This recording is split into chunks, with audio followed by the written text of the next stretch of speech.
Good morning, everyone. We have Steven here with Erin, and we have Molly with Piper.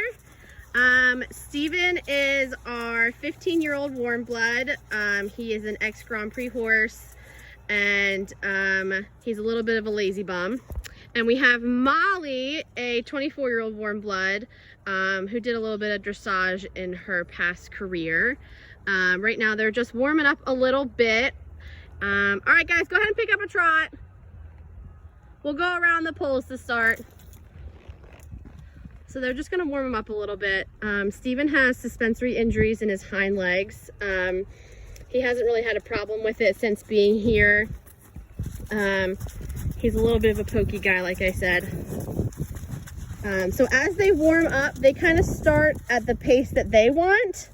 Therapeutic horses are typically a little bit older, so we kind of have to work with their needs. Molly takes a good bit to warm up. So when she first starts trotting, we kind of let her go whatever speed she wants. And then as she warms up, we ask her to go a little bit more forward. Steven, similar, but if you let him go slow, he will for the entire ride. So you gotta put your leg on and get him moving sooner rather than later. All right, now that we're all warmed up, we're gonna start heading to our poles here. Our horses do a lot of pole work. It helps them step out and use their core, their top line. It gets them to stretch out a little bit more. Oh, we missed that last one. That's okay, Mel. Like I said, she takes a little bit longer to warm up. We'll watch Steven come on through. Steven does a lot of pole work. Especially in the wintertime, he gets a little tight in the hind end, so poles really help him stretch out, loosen his whole body, and move through those poles. Good. All right, Mel. There we go. Good job, Moo. Good. All right, so we took a little break here. We're gonna ask them to canter whenever you guys are ready. Good.